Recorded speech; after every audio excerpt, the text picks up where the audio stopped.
हमारे चैनल में आपका पुनः स्वागत है। पिछले अध्याय में हमने जाना कि इतिहासकारों ने भारतीय इतिहास का वर्गीकरण किस प्रकार किया और ब्रिटिश उपनिवेशवाद ने भारतीय समाज के विभिन्न वर्गों पर क्या प्रभाव डाला। इस अध्याय में हम जानेंगे कि कैसे अंग्रेज एक व्यापारिक कंपनी से भारतीयों पर शासन करने वाली औपनिवेशिक सरकार के रूप में विकसित हुए। अध्याय 2, व्यापार से साम्राज्य तक। कंपनी की सत्ता स्थापित होती है।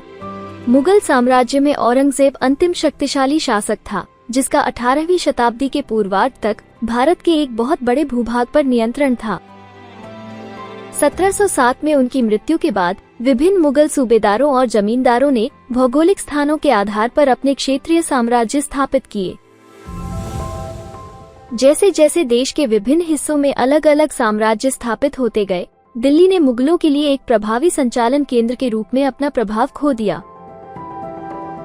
यह वह समय था जब अंग्रेज भारत में एक छोटी व्यापारिक कंपनी के रूप में व्यापार कर रहे थे और धीरे धीरे 18वीं शताब्दी के उत्तरार्ध तक अंग्रेज एक उभरती हुई राजनीतिक शक्ति के रूप में उभरे। पूर्व में ईस्ट इंडिया कंपनी आती है। वर्ष 1600 में ईस्ट इंडिया कंपनी को एक लिखित चार्टर या इजाजतनामा मिला, जिसे आधिकारिक तौर पर इंग्लैंड की रानी एलिजाबेथ एक द्वारा अनुमोदित किया गया था। चार्टर में कहा गया था कि कंपनी को पूर्व के साथ व्यापार करने का एकमात्र अधिकार था और इंग्लैंड में कोई अन्य व्यापार समूह ईस्ट इंडिया कंपनी के साथ प्रतिस्पर्धा नहीं कर सकता था। इस मंजूरी के साथ कंपनी ने सस्ती कीमतों पर सामान खरीदने और उन्हें इंग्लैंड में ऊंची कीमतों पर बेचने के लिए पूर्वी दुनिया में नए द्वीपों की खोज शुरू कर दी। इस तरह कंपनी को मुनाफा होने लगा।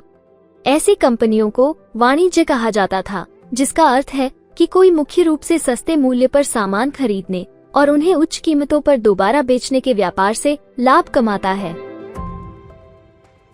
ईस्ट इंडिया कंपनी का शाही चार्टर मुनाफे में बढ़ रहा था क्योंकि इंग्लैंड में उनकी कोई प्रतिस्पर्धा नहीं थी, लेकिन वे अन्य यूरोपीय देशों से प्रतिस्पर्धा को रोक नहीं सके। डच और फ्रांस जैसे अन्य यूरोपीय देशों के व्यापारी भी भारत में व्यापार कर रहे थे। जब उन्होंने भारत के पश्चिमी तट की खोज की, तब पता चला कि पुर्तगाली पहले ही भारत के पश्चिमी भाग में स्थापित थे और गोवा में स्थित थे। ईस्ट इंडिया कंपनी ने केप ऑफ होप, एक अफ्रीकी तट से हिंद महासागर को पार करते हुए भारत की यात्रा की। इस समुद्री मार्ग की खोज यूरोप के एक पुर्तगाली नाविक वास्को डी गामा ने 1498 में की थी। भारतीय वस्तुओं की बढ़ती मांग ने व्यापार में मूल्य वृद्धि और प्रतिस्पर्धा को जन्म दिया, जिसके कारण व्यापारिक प्रतिद्वंद्विता और राजनीतिक असुविधा विकसित हुई। उन्होंने प्रतिस्पर्धा खत्म करने के लिए एक दूसरे के जहाजों पर हमला करना शुरू कर दिया। इससे स्थानीय शासकों के बीच हितों का टकराव और राजनीतिक अशांति पैदा हुई। ईस्ट इंडिया कंपनी के लिए व्यापार को राजनीति से अलग करना मुश्किल था और इसलिए हथियारों का उपयोग करके व्यापार किया जाता था और व्यापारिक चौकियों को किलेबंदी के माध्यम से संरक्षित किया जाता था। ईस्ट इंडिया कंपनी ने बंगाल में व्यापार शुरू किया। ईस्ट इंडिया कंपनी ने 1651 में हुगली नदी के तट पर बंगाल में अपनी पहली अंग्रेजी फैक्ट्री स्थापित की। फैक्ट्री में सामान रखने और निर्यात करने के लिए एक गोदाम और अधिकारियों के लिए एक कार्यालय था। जैसे जैसे व्यापार का विस्तार होने लगा, कंपनी ने 3 गांवों पर जमींदारी अधिकार लेने के लिए रिश्वत देना शुरू कर दिया। इनमें से एक गांव था कलिकाता, जिसे आज कोलकाता कहा जाता है। कंपनी ने औरंगजेब को ये कहकर भी राजी किया कि वह उन्हें शुल्क मुक्त व्यापार करने की अनुमति देने के लिए एक फरमान जारी करें। हालांकि अन्य व्यापारी जो निजी व्यापार कर रहे थे, उन्हें शुल्क का भुगतान करना पड़ता था।